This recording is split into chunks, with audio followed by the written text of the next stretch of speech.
Uau!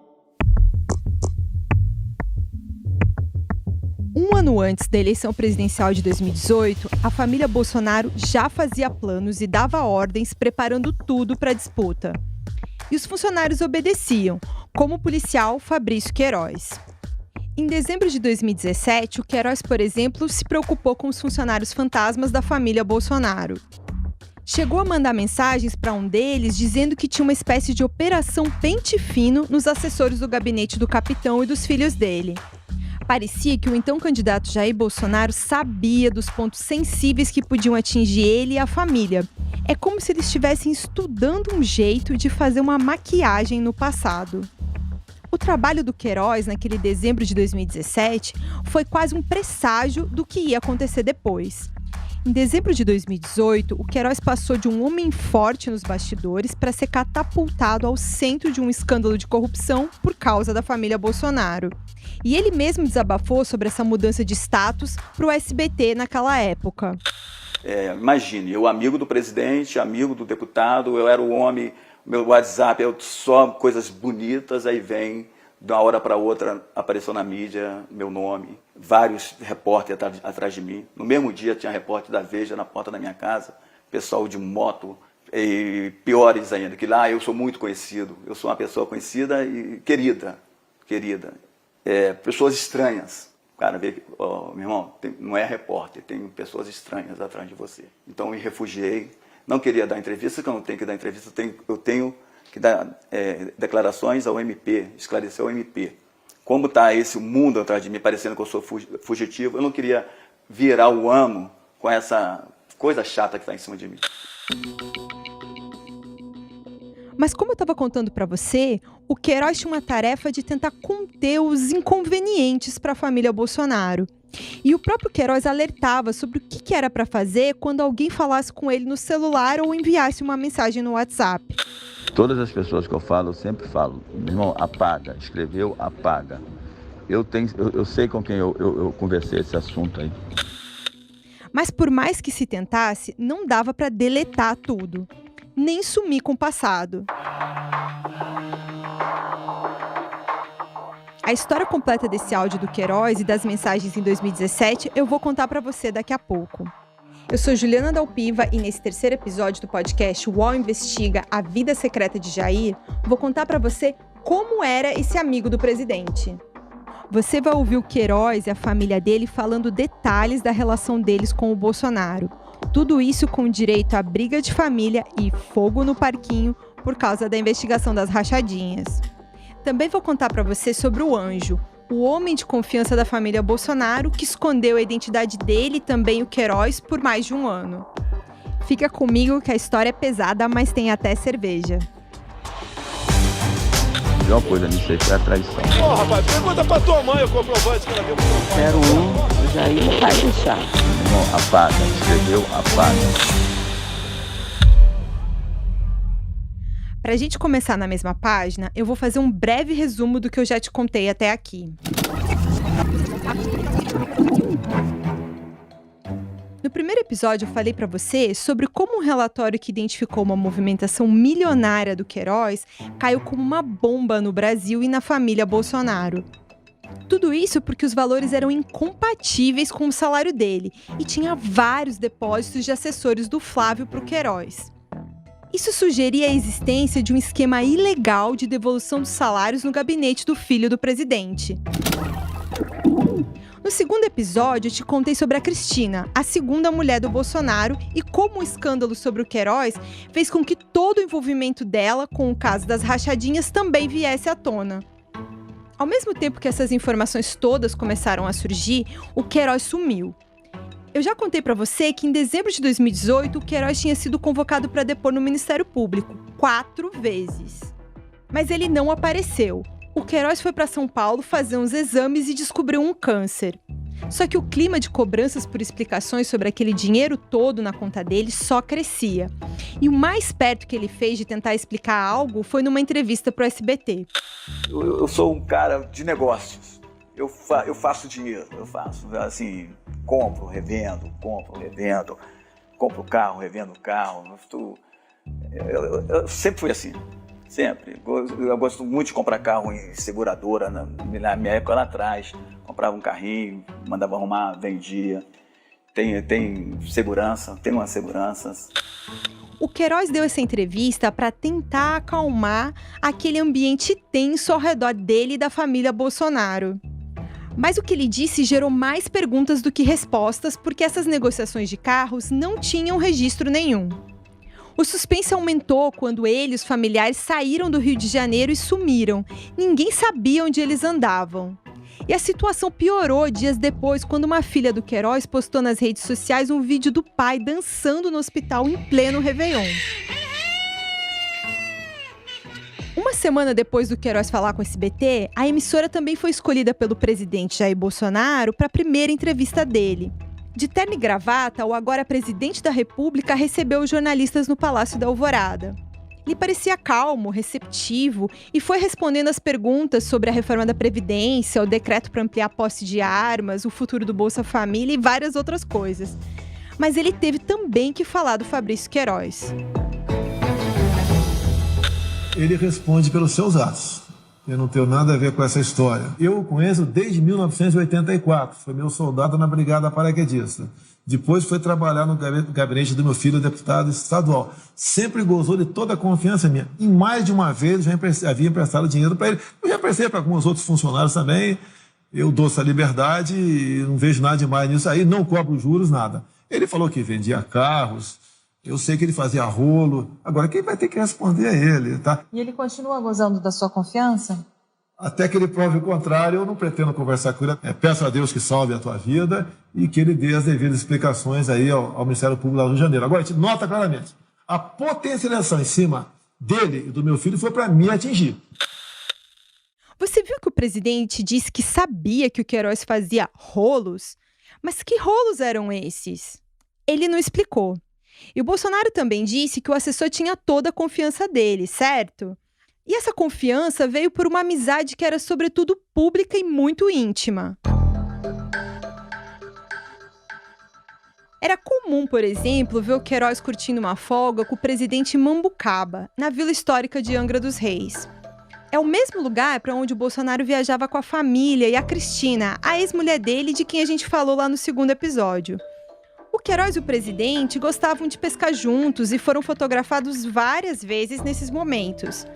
As fotos mostram os dois à vontade, de pés descalços, um do lado do outro, num barco pequeno, manejando as varas de pescar na praia de Angra. O Queiroz também foi companheiro de futebol do Bolsonaro e os dois iam no Maracanã juntos. As famílias dele e do presidente conviviam com muita intimidade. O assessor foi com a mulher, a Márcia, em festas de aniversário, tanto do Bolsonaro como da Michele, que é a primeira-dama, e também da filha mais nova do presidente, a Laura. A família Queiroz também foi convidada de honra da abertura da loja de chocolates do Flávio em um shopping na zona oeste do Rio. Isso foi em 2015. Naquele dia, foram servidos sanduíches, espumantes e o Queiroz posou para fotos com personalidades como Parreira, ex-técnico da seleção brasileira, e o apresentador de TV, Wagner Montes. E é essa confiança que leva o Bolsonaro a escolher o amigo para trabalhar com o Flávio. O Queiroz chegou quando a Cristina foi embora da vida do Bolsonaro. Quer dizer, quando o casamento acabou e ela foi morar na Noruega. O próprio Flávio também falou da confiança dele no Queiroz para os promotores quando teve que depor na investigação da rachadinha. Eu conheci por intermédio do meu pai, né, que o Queiroz serviu com ele no Exército, né, na Brigada Paraquedista lá, e assim que eu me elegi, a gente começou, eu tinha um trabalho voltado para a Polícia Militar e também a questão da minha segurança.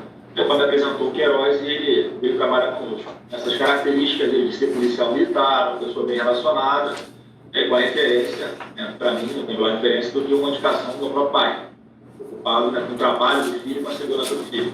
Como eu falei, ele é uma pessoa que sempre gozou da minha confiança, né, trabalhou comigo muito, né, ele convivia mais comigo do que com a minha própria, do que eu com a minha própria família.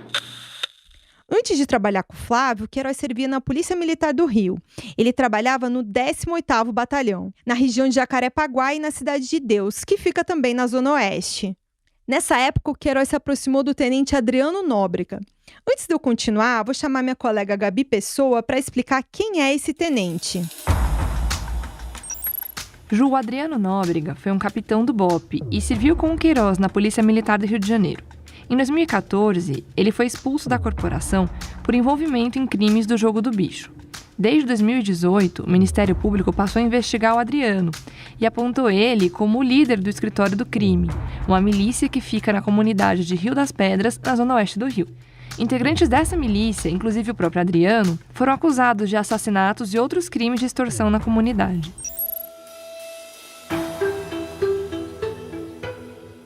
O Queiroz e o Adriano fizeram algumas operações juntos na época da PM, inclusive com algumas mortes, os chamados autos de resistência. 2 desses casos estão abertos até hoje para saber se foi ou não execução. E a amizade entre o Queiroz e o Adriano vai fazer com que a família Bolsonaro também conheça o ex-capitão do BOPE. O Flávio e o Carlos até prestaram homenagens ao Adriano, justificando que era pelas ações dele na PM. Essa relação do Queiroz com o Adriano e com os Bolsonaro fez com que o Flávio nomeasse a ex-mulher do miliciano no gabinete dele por 10 anos. O nome dela é Daniele Nóbrega. Foi para ela que o Queiroz mandou uma mensagem em dezembro de 2017. Aquilo que eu contei para você no início desse episódio. Um ano antes da eleição, a família Bolsonaro queria saber se ela já estava divorciada do Adriano, porque achava que o sobrenome dela era um problema. A Daniele também nunca trabalhou e era outra funcionária fantasma. Só que de algum jeito ele conseguiu manter ela no gabinete. A Daniele só saiu quando o escândalo do próprio Queiroz estava prestes a ser descoberto. Essa história da proximidade do Queiroz, do Adriano e do Bolsonaro rende sozinha um episódio inteiro. E embora eles admitam a relação com o miliciano, nenhum deles gosta muito de explicar. Nem isso, nem nada que envolva a devolução de salários. A última vez que eu tentei falar com o Queiroz e com a família dele foi em março desse ano. Quase consegui. Olá, boa tarde. Tudo bom? Pode falar com 508? É do seu Queiroz? Dona Natália, Dona Márcia.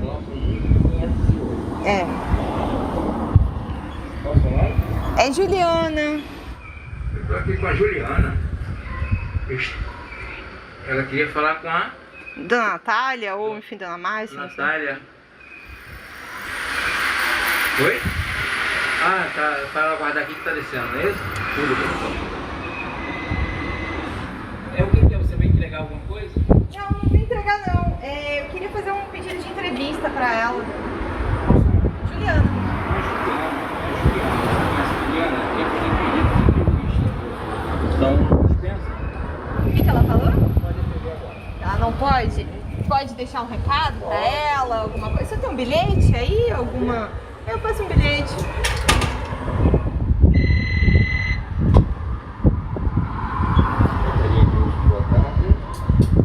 Tudo bem, tudo bem. Não, ela queria fazer um... Ela tá aqui deixando um bilhete aqui, tá? Vou deixar um bilhete aqui, depois eu entrego aí. E de que se trata? Fala aí.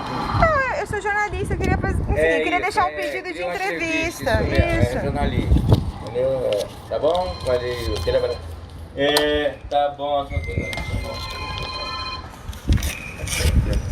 Aqui.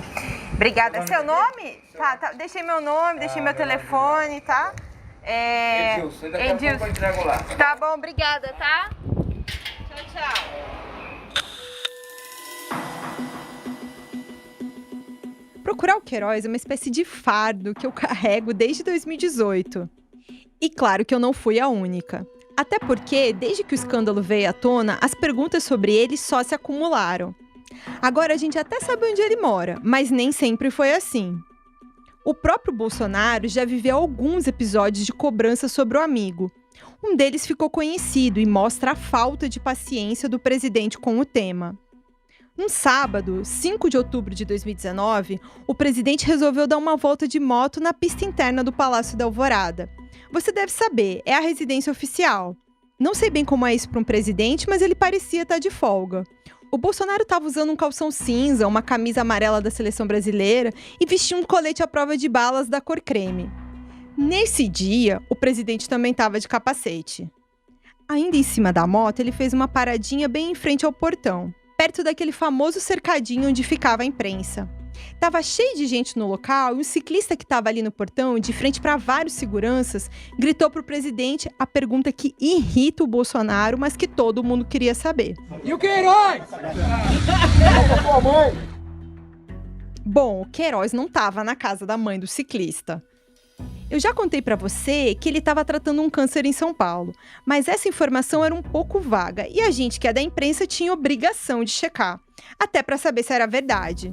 Só que quando eu perguntava para os conhecidos do Queiroz sobre o lugar em que ele estava em São Paulo, ninguém sabia dizer. E também era curioso porque o Queiroz e a família dele estavam desempregados. Então era uma despesa enorme, estadia, tratamento. E as circunstâncias suspeitas só se ampliavam. O repórter Chico Otávio do Globo descobriu por essa época, em meados de 2019, que o Queiroz pagou em dinheiro vivo o tratamento no Hospital Albert Einstein.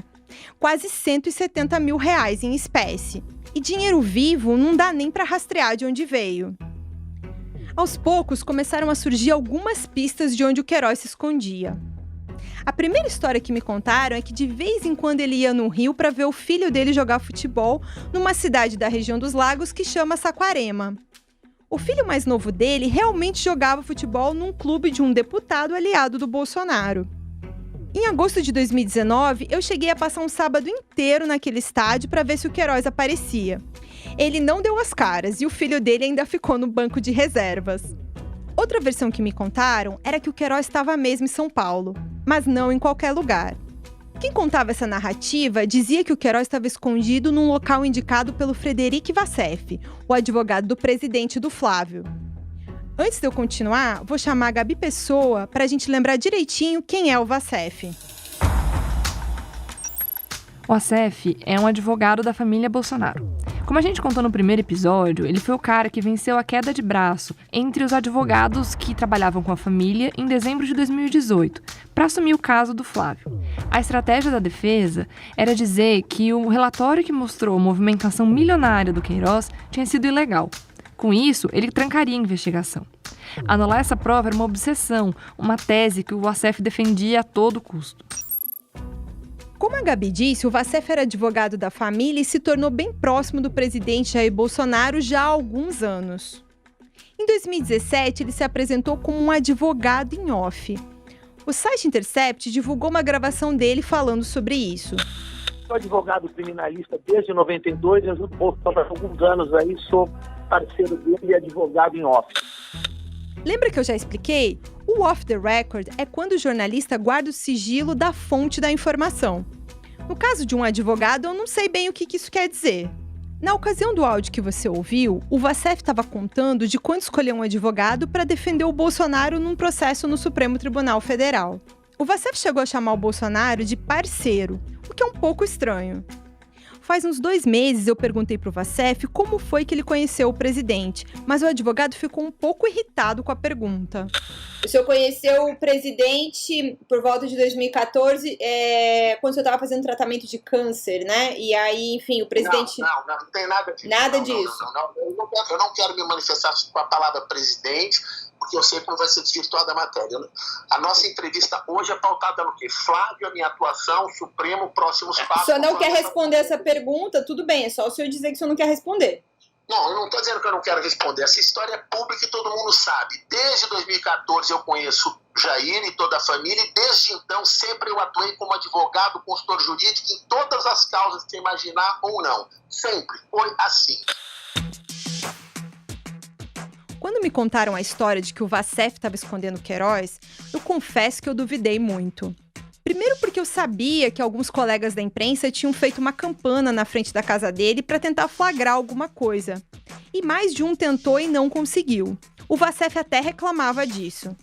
Em segundo lugar, parecia perigoso e até absurdo imaginar que o advogado do Flávio ia fazer algo desse tipo. Até porque no primeiro semestre de 2019, o Vassef já tinha deixado de atuar só nos bastidores. Em off, como ele dizia. A imprensa acabou descobrindo o papel dele na defesa do Flávio e, no fim, o Vassef resolveu assumir que era o advogado do filho do presidente. E nesse início de trabalho, ele conseguiu uma vitória importante no Supremo. O Vassef simplesmente obteve uma decisão que parou o caso por 5 meses. Depois do pedido do Vacef, o ministro Dias Toffoli determinou a paralisação de todas as investigações do país que foram abertas a partir de relatórios do COAF. O presidente do Supremo Tribunal Federal, Dias Toffoli, suspendeu todas as investigações com dados compartilhados pelo Conselho de Controle de Atividades Financeiras, o COAF, sem autorização judicial. O ministro acolheu um pedido de defesa do senador Flávio Bolsonaro, do PSL. Isso incluía o caso do Flávio, processos da Lava Jato e até uma das apurações sobre a morte da vereadora Marielle Franco.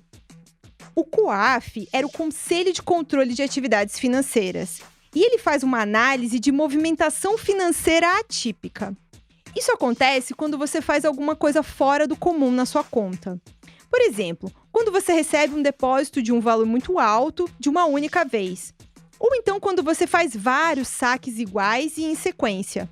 Não é ilegal, mas pode ser suspeito. O ministro decidiu o seguinte: todos os casos deviam ficar parados até que o Supremo discutisse se era legal ou não o COAF compartilhar aqueles dados com o Ministério Público, porque é só o MP que pode investigar. Então, o caso do Flávio do Queiroz parou no fim de julho de 2019. E o julgamento no Supremo ficou marcado para novembro daquele ano. Os aliados do presidente naquela época avaliavam que até lá era preciso controlar o Queiroz. Fazer uma espécie de contenção de danos no assessor e na família dele. Aguentar a onda de questionamentos sobre onde andava o Queiroz. A versão de que o Queiroz estava em São Paulo, fazendo tratamento, acabou reforçada depois de uma matéria da revista Veja. Em agosto de 2019, a Veja publicou fotos do Queiroz dentro do Hospital Albert Einstein, em São Paulo. A reportagem dizia que ele seguia em tratamento médico por lá, mas a matéria não tinha entrevista dele. E até aquele dia, o Queiroz seguia sem depor. Alguns meses antes, ele entregou para o Ministério Público um documento por escrito admitindo que ficava com uma parte dos salários dos funcionários do Flávio. Mas o Queiroz tentou dar uma explicação. Ele disse que era para fazer umas contratações por fora da Alerj de funcionários que supostamente também iam trabalhar para o Flávio. Só que isso não é permitido e ele nunca apresentou prova nenhuma dessa versão. E enquanto o Queiroz estava em São Paulo, o advogado Frederic Vacef era constantemente visto circulando no Palácio do Planalto. Ele atuava como uma espécie de consultor jurídico, uma figura com acesso e intimidade junto ao presidente. Escuta um pouco aqui o general Rego Barros durante uma entrevista. Nessa época, ele era o porta-voz da presidência da República. O advogado do Flávio Bolsonaro, filho do presidente, esteve no Alvorada nesse fim de semana. Eu queria saber se o presidente Bolsonaro tem interferido de alguma forma na atuação do advogado em relação ao caso Queiroz. Não, o advogado é advogado do presidente Jair Messias Bolsonaro, que firmou uma procuração para que o advogado o represente no Tribunal Regional Federal 1, no caso da tentativa de assassinato do senhor Adélio ao nosso presidente da República. E nesse posto de homem influente, o Vacef passou a dar entrevistas falando do caso da rachadinha em nome da família Bolsonaro. Em setembro de 2019, ele deu uma entrevista para a jornalista Andréa Sadi, da TV Globo.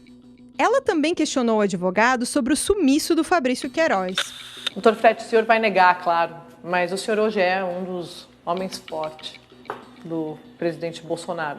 Eu tenho uma pergunta para o senhor, como defensor desse discurso do combate à corrupção, como fica esse discurso com esse sumiço do Queiroz? Eu queria que o senhor explicasse isso, porque as pessoas perguntam, o senhor não tem redes sociais, mas o senhor sabe, acompanhando o senador Flávio, que as pessoas cobram isso, explicações do Fabrício Queiroz sobre tudo isso que o senhor está falando, a movimentação atípica, os assessores dentro do gabinete, os suspeitos de familiares de milicianos que trabalhavam lá. Como é que fica esse discurso? Então vamos lá, é importante lembrarmos que não existe a frase o sumiço de Fabrício Queiroz. Não, mas ele não aparece. Mas, não, isso não corresponde à verdade real. Fabrício, mas onde ele está? Fabrício, eu não sei, não sou advogado dele. Você notou que o Vacef disse que não sabia onde o Queiroz estava?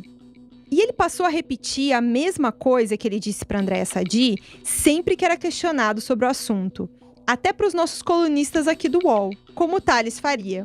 Se o Queiroz não tem essa importância nenhuma, ele podia aparecer, né? Eu também acho que ele podia aparecer. E durante boa parte desse tempo, o Queiroz estava em alguma das propriedades do Vacef. O advogado e a família dele possuem vários imóveis no estado de São Paulo. E o que se descobriu depois é que o Queiroz se escondeu em mais de um desses locais. Na época da entrevista ao SBT, o antigo assessor do Flávio estava hospedado em um hotel em Atibaia. Depois da cirurgia no Einstein, o Queiroz foi para um apartamento da família do Vacef no Guarujá.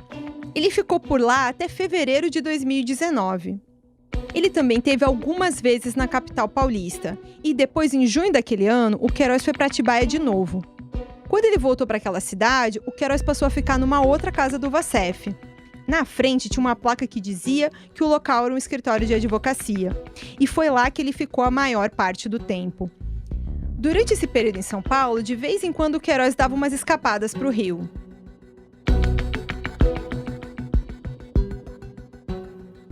O UOL Investiga volta já.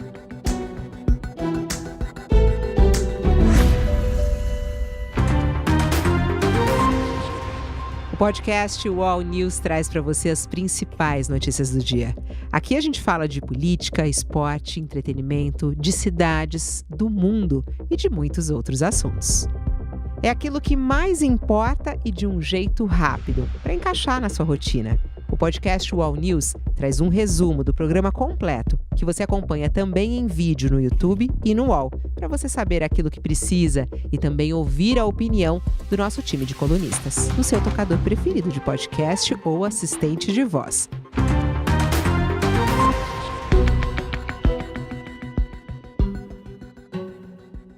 Desde que o Queiroz chegou em Atibaia, ele começou a evitar de falar no telefone. Ele tinha medo de estar grampeado. Provavelmente por causa desse medo, ele também orientava a Márcia, a mulher dele, a desligar o celular antes de chegar em Atibaia. Ele queria evitar que alguém pudesse rastrear os dois. Em uma das ocasiões em que o Queiroz estava em Atibaia e a Márcia no Rio, um conhecido do Queiroz mandou uma mensagem para ela. Essa pessoa se queixou do tratamento dado por uns meninos na comunidade de Rio das Pedras. Esse conhecido do Queiroz queria que ele falasse com os meninos que mandam lá na comunidade por conta de uma confusão. Para o Ministério Público, essa foi uma referência aos milicianos da região. O Queiroz recebeu o recado e disse para Márcia que ele não podia falar no telefone. Ô Márcia, avisa ele que é impossível ligar para alguém, entendeu? Que isso aí vai, uma ligação dessa, acontece estar grampeado, vai querer me envolver em alguma coisa aí. Que o pessoal daí tá tudo grampeado. Isso aí a gente possa ir quando estiver aí pessoalmente. Não tem condições, entendeu? Problemática do caramba, vai me envolver uma coisa que eu não tenho envolvimento nenhum. Mas mesmo com todos esses cuidados, a verdade é que o Queiroz estava incomodado com aquele isolamento em São Paulo. Ele sentia a falta da vida agitada no Rio de Janeiro, de participar da política e de ser um player mesmo. E ele se queixava para os amigos daquela situação. Durante uma troca de mensagens, em junho de 2019, ele gravou um áudio para um conhecido dizendo que estava preocupado com a história da rachadinha. Se eu não tô com esses problemas aí, cara, a gente não é de bobeira, a gente não ia ter que ficar fazendo muita coisa, e com eles lá em Brasília, podia estar igual você aí andando, entendeu? Aí dava para investigar, infiltrar, botar um calunga no meio deles, entendeu? Porra, para levantar tudo. A gente mesmo levantava essa parada aí. É que eu falo, pô, o cara lá tá hiper protegido. Eu não vejo ninguém mover nada pra tentar me ajudar aí, entendeu? Ver e tal. É só porrada, cara. Caralho, o MP tá com a pica do tamanho de um cometa pra enterrar na gente, não vê ninguém agir. Você notou que o Queiroz reclama que o cara lá tá ultra protegido? Ele tava de algum jeito fazendo uma comparação entre a situação dele com o Adélio, o homem que atacou o presidente durante a campanha eleitoral de 2018. No círculo mais próximo do Bolsonaro, existe uma teoria de que o atentado foi premeditado e teve um mandante. A Polícia Federal investigou várias vezes o caso e não achou nada que comprovasse essa suspeita. Mesmo assim, o Bolsonaro não acredita, e os aliados do presidente insistem na teoria do mandante. Mas como eu estava contando, o Queiroz reclamava nesses dias em Atibaia de estar longe da política. E a situação financeira da família também andava difícil. Desde que o escândalo estourou, a família dele inteira, que era empregada no gabinete do Flávio, perdeu os cargos. Era até contraditório, uma pessoa com uma movimentação milionária na conta e mesmo assim em dificuldades. Numa conversa com uma pessoa que a gente não pode identificar, ele fez uma sugestão. Tem mais de 500 cargos lá, cara, na Câmara, no Senado. Pode indicar para qualquer comissão, alguma coisa, sem vincular a eles em nada. 20 continhos pra gente caía bem pra caralho mesmo. Caía bem pra caralho, entendeu? Caía igual uma uva. Naquela época, eu ainda trabalhava no jornal O Globo e quando eu revelei esse áudio, a história chacoalhou o mundo político. Entre os advogados do caso, aquilo pegou muito mal também. Lembra que o caso estava parado? Faltava cerca de um mês para o julgamento no Supremo, que podia até acabar de vez com a investigação da rachadinha. O áudio falando dos cargos no Congresso mostrava um Queiroz diferente da imagem no hospital. Não era um homem doente, mas sim um articulador político ativo, apesar de todas as investigações sobre ele. Nem na própria família aquilo caiu bem. Boa parte dos parentes do Queiroz também estava sendo investigado. Então essa história dele continuar tentando escolher pessoas para cargos comissionados gerou até uma briga. A filha mais velha dele, a personal trainer Natália Queiroz, ficou indignada e não poupou o pai para a madrasta. Você vai ouvir aqui pela primeira vez os áudios dessa conversa. Márcia, na boa, cara, meu pai é muito burro, cara, é muito burro. O que ele tem que ficar falando essas coisas, cara? Cara, ele não aprendeu com esse monte de merda que aconteceu, aí vai, ainda fica falando mais de política, gente. Que prazer é esse que ele tem? A Márcia recebeu a mensagem da enteada e contou que tinha acabado de saber de tudo pela Melissa, que é a filha mais nova do Queiroz. Quando a Márcia ouviu o áudio, ela ficou com muita raiva do marido e fez cor às críticas da Natália. Agora eu levantei e vi esse negócio agora que a Melissa me mostrou, que eu tô no Rio. Cara, é foda, não sei, cara. Quando é que teu pai vai aprender a fechar o caralho da boca dele? Foda, cara. Quando a gente tá prestes a conseguir alguma coisa, vem essa bomba aí. Depois a Márcia tentou acalmar a Natália, dizendo que na opinião dela, talvez não tivesse nada muito comprometedor. Que eu fico puta com ele, mas eu fico com pena. Mas tem que estar do lado dele agora. Vamos pedir a Deus para isso aí.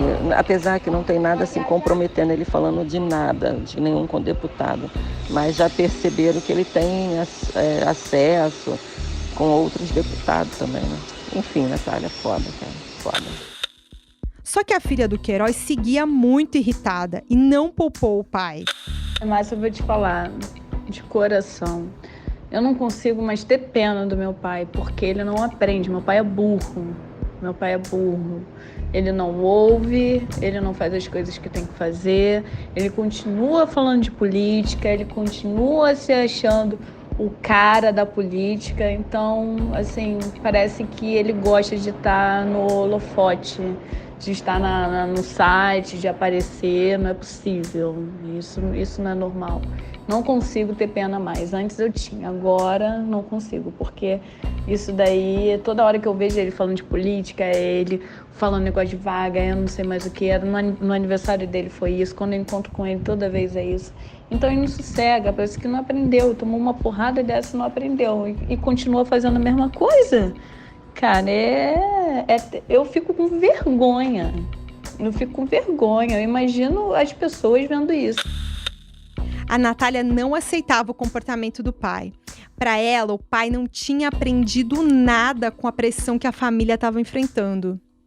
Depois do desabafo da Natália, a mulher do Queiroz concordou com a enteada. A Márcia começou a dizer que o marido não entendia que a vida deles tinha mudado para sempre. A Márcia ainda falou para a Natália que o presidente Jair Bolsonaro não ia deixar o Queiroz voltar tão cedo para a política. Você vai ouvir agora ela e a Natália chamando o presidente de 01. É chato também, eu também concordo. É que ainda não caiu a ficha dele, que agora voltar para a política, voltar para o que ele fazia tão cedo. Esquece aí, bota anos para ele voltar. Até porque o 01, né, o Jair não vai deixar, tá entendendo? Não pelo Flávio, mas enfim, ele ainda não caiu essa ficha dele, fazer o quê? Eu tenho que estar do lado, né, Natália? Eu fico puta, entendeu? Eu concordo com o que você está falando, também acho. Mas hoje já falei com ele, dei um esporro nele. Ele, já tô na merda mesmo. Não é que tá na merda porra nenhuma, pode ficar muito pior. Mas enfim, é foda, cara. É foda. Cada hora confiar em amigos, entendeu? Confiar. Nessa vida a gente não tem que confiar em ninguém, bobear nem na própria família. Ainda mais no caso desse daí. Ele fala da política como se ele estivesse lá dentro, trabalhando, resolvendo. Um exemplo que eu tenho, parece aquele bandido que está preso, dando ordens aqui fora, resolvendo tudo. Mas é foda. Eu tô com pena dele, sim, que ele não escuta. Mas quando tá na merda, fazer o quê? Se eu der as costas, fudeu, né? É foda, mas assim, é foda. Quando tá tudo quietinho, aí vem uma bomba, e vem a bomba vindo do meu pai, né? Pra piorar as coisas, pelos advogados, 01, todo mundo fica puto, revoltado. Com certeza todo mundo vai comer o cu dele falando. Não tenho dúvidas. E ele ainda vai achar normal, né? Porque você conhece meu pai. Vai falar, não foi nada demais, não falei nada demais. Sempre acha que não é nada demais. Sempre fala que é besteira, né? Quando eu ouvi esses áudios pela primeira vez, eu fiquei impactada.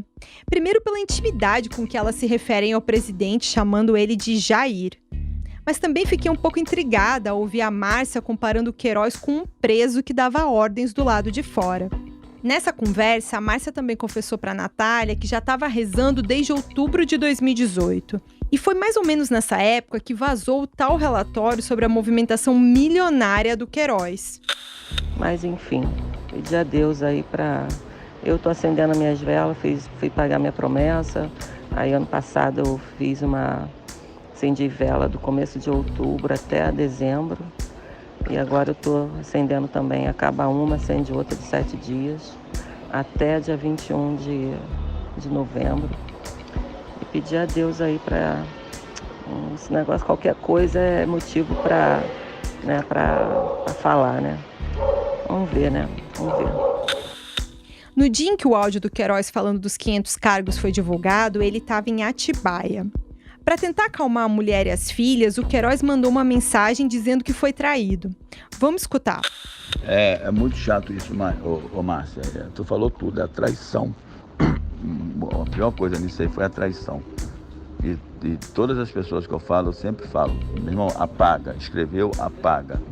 Eu sei com quem eu conversei esse assunto aí, entendeu? Chateadão também por causa disso. Lembra que eu falo? Apaga. Aí deu nisso aí. Mas tudo bem. O anjo também, a primeira coisa que o anjo chegou pra mim e falou na minha cara, ele falou assim, você foi traído ontem à noite. Você deve ter notado que o Queiroz ficou um tanto inconformado com o áudio sobre os cargos ter vazado. Percebeu como ele orienta as pessoas a apagar tudo? Outra coisa que me chamou a atenção foi o trecho em que o Queiroz disse que o anjo contou para ele sobre a traição.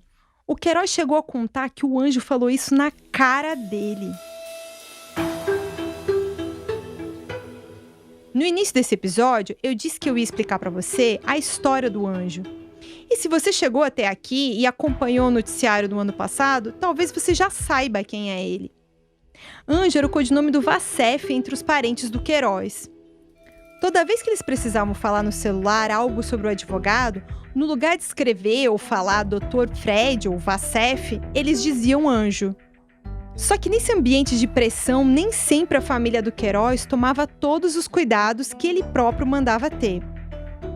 Alguns dias depois do vazamento do áudio, ainda muito nervoso com tudo aquilo, o Queiroz foi para o Rio ver a família. E a Márcia deixou escapar que o anjo era o Fred. Ele e Felipe foram levar a Ana em São Paulo, que o anjo queria falar com ela. Aí eu sabia. Aí ele disse que deixou a Ana lá na casa do Fred, subiu. E quando estava indo embora, eu falei, Felipe, vamos pro Rio. Vieram pro Rio sem mochila, sem nada. Ele é louco, cara. Aí chegou hoje de manhã aqui, mas ele pediu para ninguém não falar com ninguém, não. Que ele tá aqui. A mensagem da Márcia era pro advogado Luiz Gustavo Botumaia. Eu vou chamar a Gabi para explicar para você quem ele é.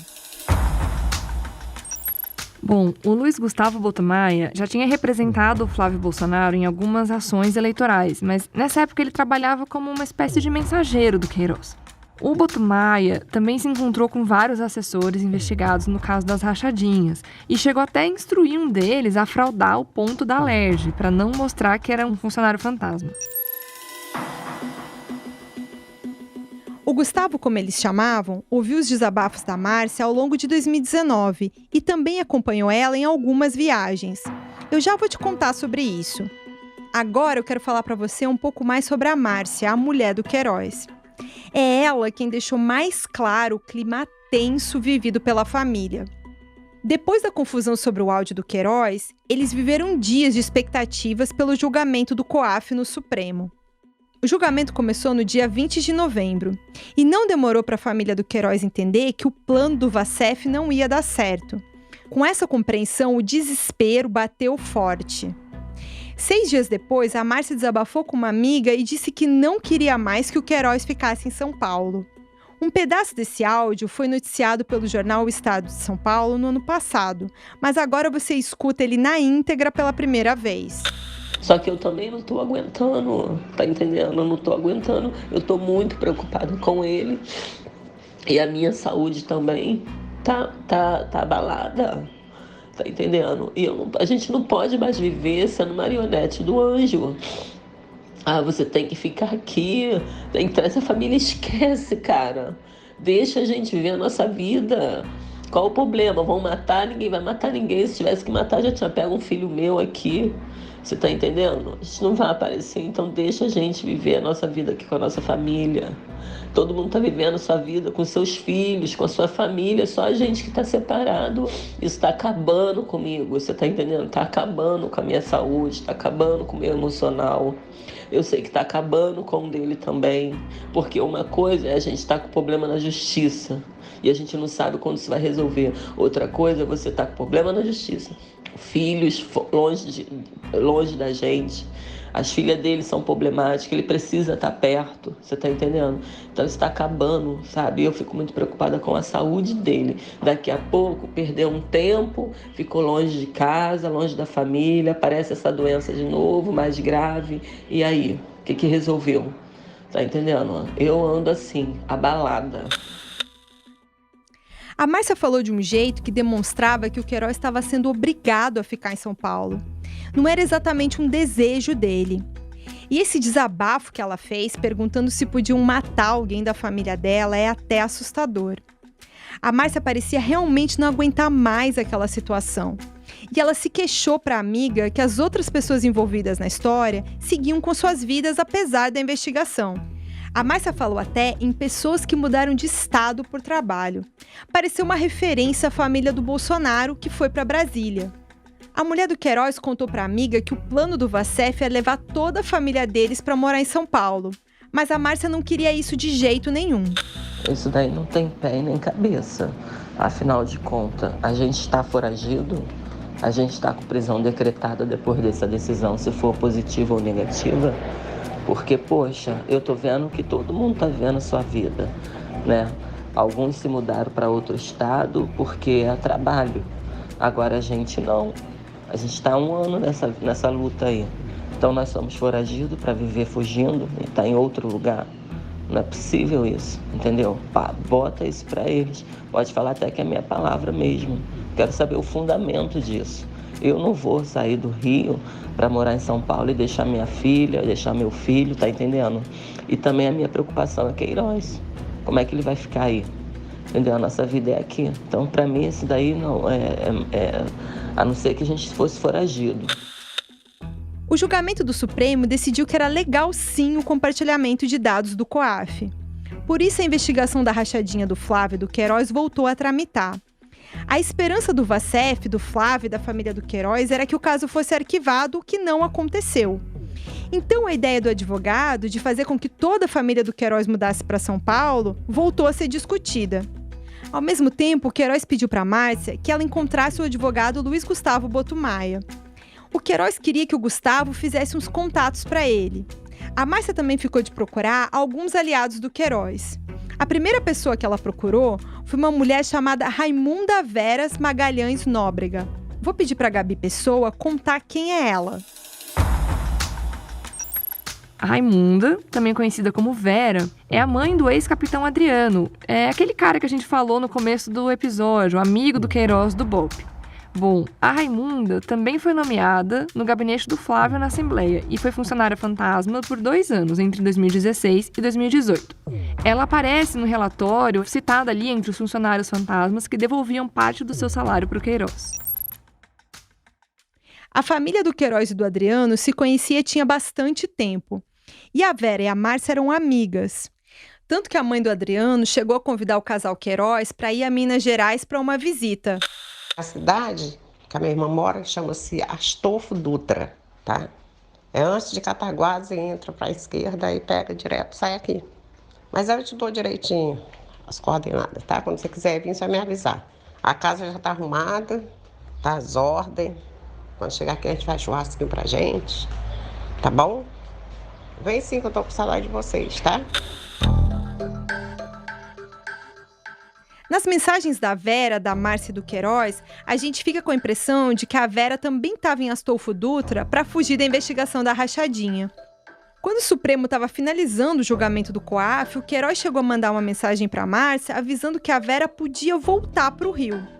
O Queiroz só alertou que seria bom a Vera aguardar uns dias porque as investigações tinham voltado há pouco tempo.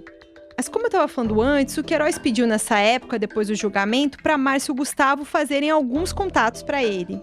Então a Márcia e a Vera marcaram um encontro em Astolfo Dutra, no início de dezembro de 2019. Quem também foi nessa viagem foi o Gustavo Botumaia e a nova mulher do Adriano Nóbrega, que se chama Júlia. Segundo as investigações do Ministério Público, o que eles foram discutir lá na casa da Vera era um plano de fuga para a família do Queiroz. Mas até para discutir um assunto complicado desse, o Gustavo tinha certo humor. Bom dia, minha amiga, tudo bem? Falando nisso, tem uma reunião amanhã. Isso é importante eu levar cerveja ou já tem cerveja lá? Mais tarde, já na casa da Vera, os 3 até posaram para uma foto segurando uma garrafa de cerveja e mandaram um registro para o Queiroz. Só que a conversa não resolveu tudo. Os 3 enviaram um recado para o Adriano. Quem ficou com a mensagem foi a Júlia, a mulher dele. O Adriano, sim, já era foragido da justiça há quase 1 ano. E a Márcia, a Vera e o Gustavo continuaram se encontrando no Rio de Janeiro para falar sobre um possível plano de fuga. Uns 10 dias depois, a Márcia pediu para encontrar de novo a Vera e disse que ia levar o Gustavo. Vera, tudo bem? O Gustavo vai se atrasar um pouquinho, deve estar chegando umas 9 horas, tá bom? Aí eu te aviso, assim que ele me pegar aqui, eu já te aviso, tá bom? Só que enquanto eles estavam marcando esses encontros, o Ministério Público fez uma busca e apreensão em vários endereços da família do Queiroz e também dos parentes da Cristina, a ex-mulher do Bolsonaro.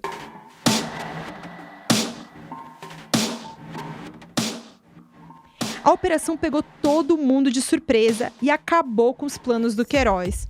Tamanho foi o susto que os promotores conseguiram recolher muitas provas. Uma das principais é justamente o celular da Márcia. Boa parte desse material de áudios que você ouviu estava no celular dela. A Márcia não apagou tudo como o Queiroz pedia. Além dos áudios, o celular da Márcia também tinha registros da localização do Queiroz. E a partir desses dados, os promotores descobriram onde que ele se escondia e meses depois pediram a prisão.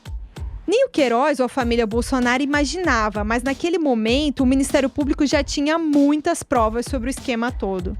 Além do que já era alvo da investigação em si, no meio das provas também surgiram várias informações sobre pessoas centrais na vida do presidente Jair Bolsonaro. Surgiram mais cheques do Queiroz para Michele e milhões em dinheiro vivo dos parentes da Cristina. Até a Rogéria, a mãe do Flávio, do Carlos e do Eduardo, apareceu. A quantidade de problemas para o Bolsonaro não parava de se multiplicar. Mas será que tudo já foi revelado? Eu acho que não.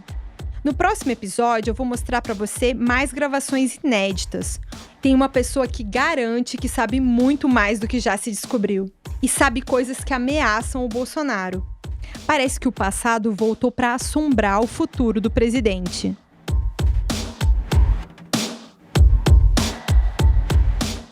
Este episódio usou áudios do programa SBT Brasil do canal SBT, do site Poder 360, do site Intercept, do Jornal Nacional da TV Globo, do programa Em Foco com Andréa Sadi, da Globo News, e dos autos das investigações sobre rachadinha na Alerj.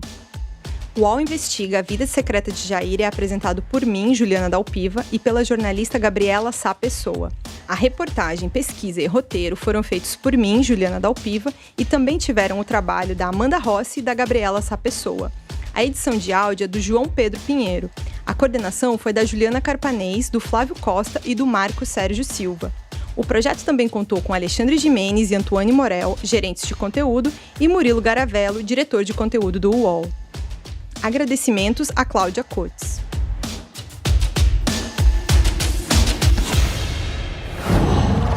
UOL.